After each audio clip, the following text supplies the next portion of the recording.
desainer grafis itu?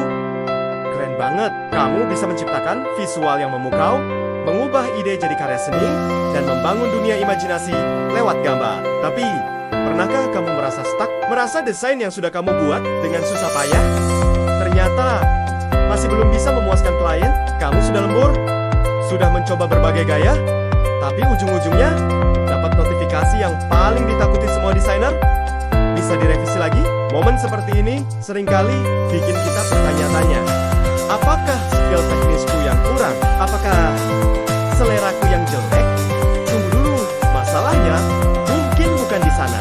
Karena menjadi desainer grafis yang hebat itu bukan cuma soal jago Adobe Illustrator atau Photoshop. Bukan cuma soal bisa bikin visual yang estetik. Ada sesuatu yang lebih dalam, sesuatu yang menjadi fondasi kesuksesan seorang desainer, yaitu soft skill.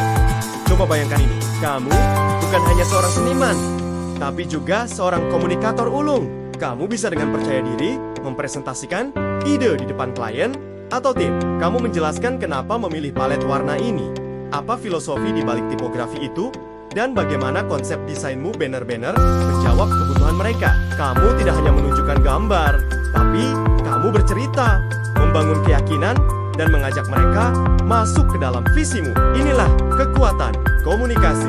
Selanjutnya, mari kita bicara tentang kolaborasi. Di dunia nyata, jarang sekali kita bekerja sendirian. Kita akan bertemu dengan desainer lain, copywriter, atau manajer proyek. Proses kreatif seringkali melibatkan diskusi, kritik, dan masukan. Disinilah kemampuan menerima dan memberi feedback secara konstruktif menjadi sangat penting. Bukan soal siapa yang paling benar, tapi bagaimana kita bisa bersama-sama menyempurnakan sebuah ide. Suasana yang positif dan saling menghargai akan melahirkan karya yang jauh lebih baik daripada jika kita bekerja dalam ego. Lalu, ada satu lagi kunci penting, kemampuan memecahkan masalah atau problem solving. Ketika klien datang dengan permintaan revisi, jangan langsung panik atau merasa diserang. Lihatlah ini sebagai sebuah tantangan. Coba gali lebih dalam. Apa sebenarnya masalah yang ingin mereka selesaikan? Apakah pesannya kurang jelas? Apakah target audiensnya tidak kena? Seorang desainer profesional mampu mengubah permintaan revisi menjadi sebuah dialog untuk menemukan solusi terbaik. Mereka bernegosiasi dengan tenang, menjelaskan batasan teknis dan kreatif, serta menawarkan alternatif yang cerdas.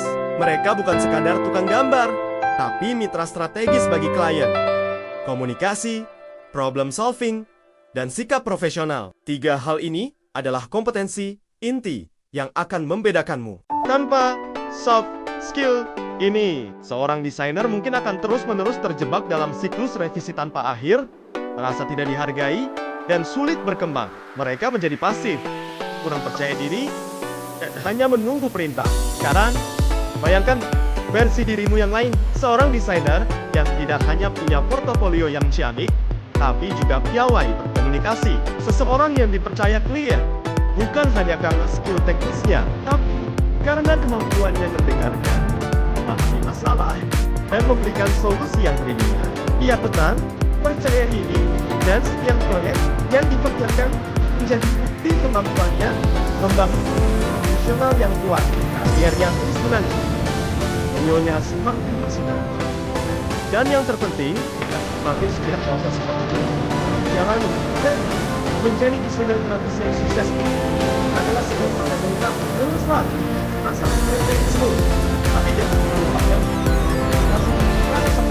belajarlah untuk berbicara, mendengarkan, kolaborasi, dan memecahkan masalah.